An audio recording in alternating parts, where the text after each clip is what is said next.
Hello, I'm Arpita Bhatt.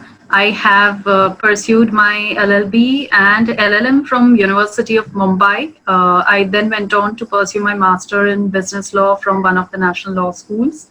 Post which I have done a diploma course from Law Seco, which was on administration and business laws. And just recently, I happened to pursue their diploma course on media laws. Experience wise, I have a 5 years PQE. I started my journey as a lawyer in the field of corporate law. Then I went on to do capital markets. I got hands on experience in the primary equity market, drafting of prospectus and debt issues, bond issues, all of it. And recently, I moved into the field of my choice, that is intellectual property rights. So I have done my master's in intellectual property rights, and ever since then, I was trying to find an opportunity to get into it. And finally, I'm into media and entertainment laws.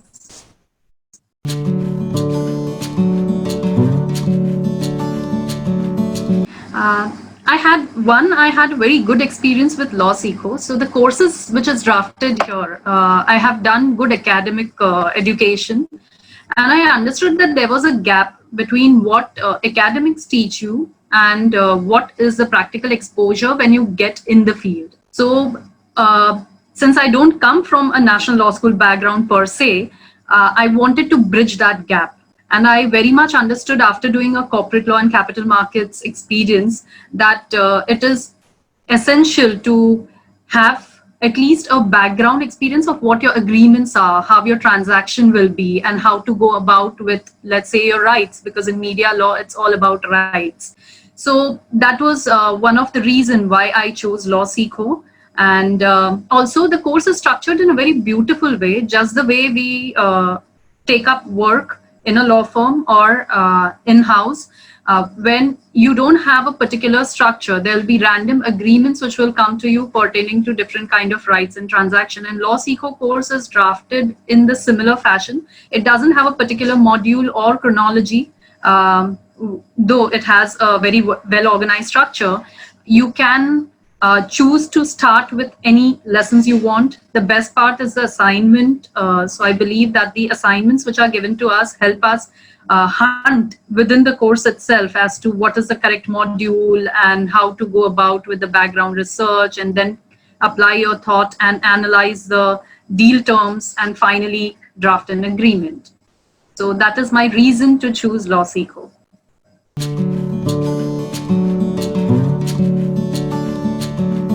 In Law Seco, within media and entertainment laws, there are various subcategories, is how I would like to term it. There is broadcasting laws, there is law relating to digital portals, there is law relating to films, artists. So let me give you an example. After shifting to IPR, though I had a good PQE experience, it was very much essential for me to brush up my basics and also to get a hands-on knowledge of what are the rights. While the Copyright Act, I would give you an example. I was given a contract to be drafted pertaining to licensing. So when my usual idea is to brush up the legislative part of it, I opened the Copyrights Act book, and I learned about the licensing portion of the copyright bit. At the same time, I saw the deal terms, but still there was a gap as to, I know how a contract is per se, what are the boilerplate clause, how does a contract look like, but the gap was what are these rights. So that's when I happened to open the Law Seco application, and I saw that there are various rights under various subcategories, which I explained, and mine was relating to digital rights. So Law Seco portal helped me in that bit to understand that these rights are basically framed by the industry. So if you are a law fresher, or let's say you are not an IPR practicing or a media practicing lawyer, it becomes a bit difficult for you to understand where does these rights come from. It doesn't come from your Copyright Act 1957 or any later amendments. It comes from the industry, and that is one edge which I got from Law Seco. And I did not really had to pursue or persuade my seniors to explain me as to what are these rights. I learned it on my own thanks to Law Seco.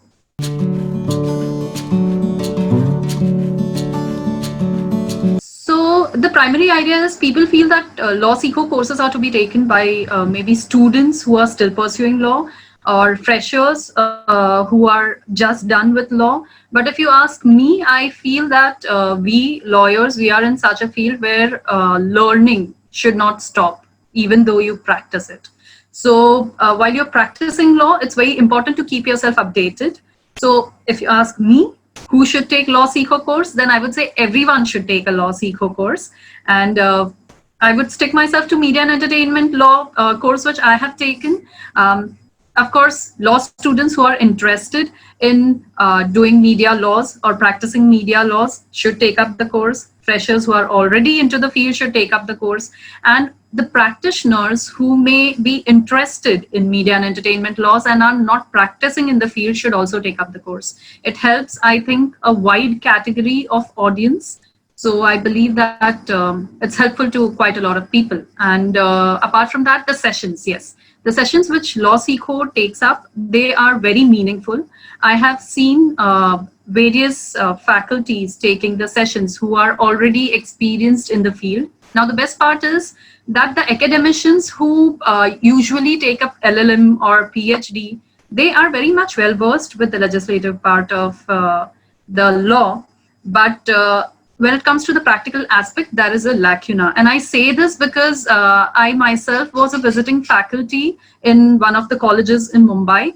And I happened to leave that because I understood that what we are teaching from the books is not what will really help the students to go out and practice.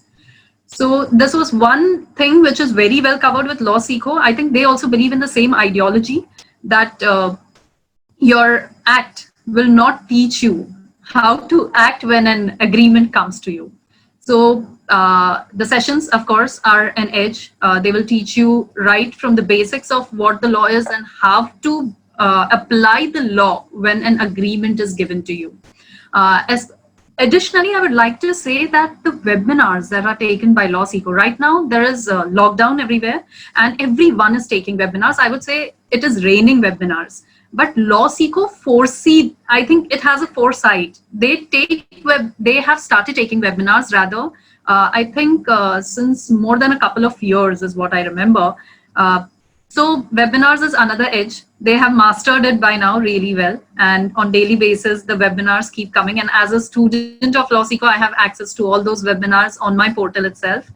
And the last point, which is very important, is an application which is made for this Law Seco. So since I have taken other courses of Law Seco, that time Law Seco did not, it was iPleaders back then, an application for that.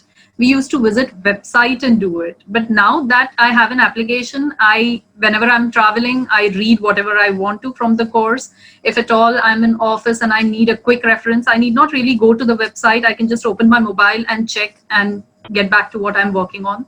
So that way, Law Seco is really helpful.